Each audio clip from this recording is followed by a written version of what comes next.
Yo, hammaga salom do'stlar, sizlar bilan Uzmaster va bugungi videoda biz mana shunday dizaynlar qilishni o'rganamiz.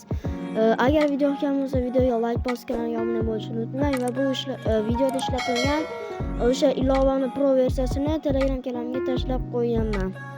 Google yoki Chromedan Blockbench deb qidirib olamiz va birinchi chiqqan saytga kiramiz. Va bizda shunday ona ochiladi va biz shu tugmani bosib olamiz. Va pastroqqa tushganimizda Minecraft skin degan tugma bo'ladi. Shu yerga kirib turib, eng pastdagi tugmani bosib olamiz.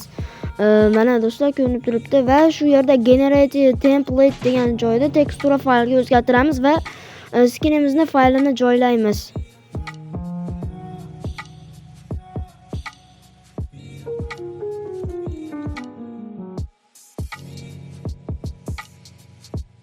Va ko'rib turibsizlar, skinim joylandi, lekin 3D holatda emas. Buni 3D holatga o'tkazish uchun shu tugmani bosib olamiz va barcha yopiq turgan ko'zlarni ochib qo'yamiz.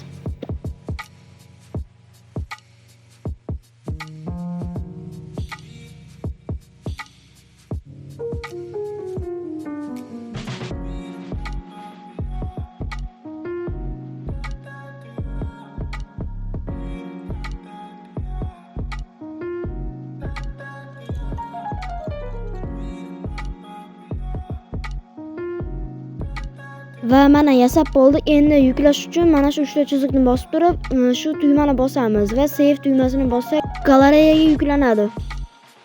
Yuklab olganimizdan keyin Pixellar Pro ilovasiga kirib olamiz va shu yerdan fon qo'shishni boshlaymiz. Ya'ni mana shu tugmani ustiga bosamiz va From Gallery degan tugmani bosamiz.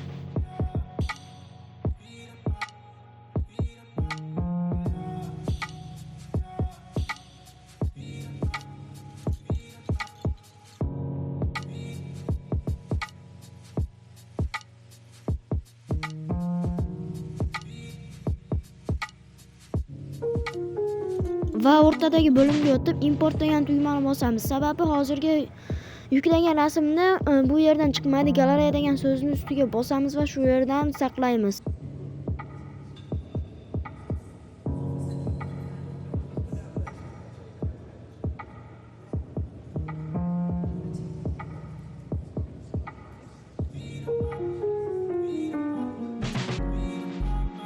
Mana men rasmni o'zgartiramiz va tekst qo'shamiz.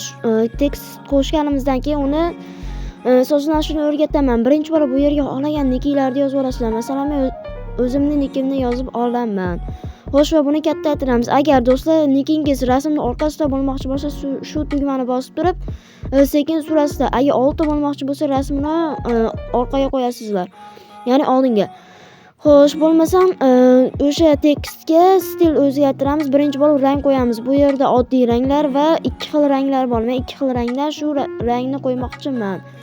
Va bu yerdan stil qo'shamiz. Bu yerda juda ham ko'p stillar bor, ko'rsanglar.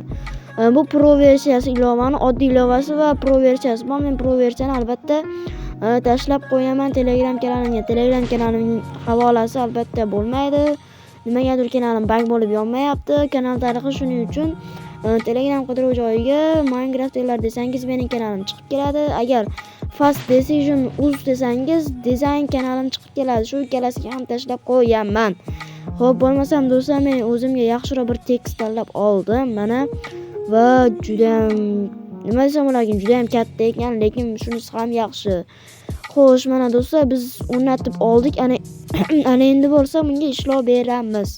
Va do'stlar, shu tugma sizlarga juda ham kerak bo'ladi. Bu tekstni ajratib turishga yordam beradi. Ya'ni qora fon deyman, oddiygina chiziqlar bo'ladi tekstni yonboshida. Bular esa tekstni o'sha o'zidan chiqaradigan rangi. Bular biz ikki xil rang qilganimiz uchun bularda bir xil rang bo'ladi. Shuning uchun biz qila olmaymiz. Xunuktirib qoladi. Shuning uchun bularni umuman qilmaymiz. Hop, keyingisi esa eng muhimi bu 3D. Mana shuni esangiz, orqasidan fon chiqadi, ko'rgan bo'lsangiz bu 3D. Buni albatta hammasini 100 qilasizlar. Hammasini emas, mana shu men ko'rsatgan joylarni hammasini 100 qilib chiqasizlar. Bu kerak bo'ladi.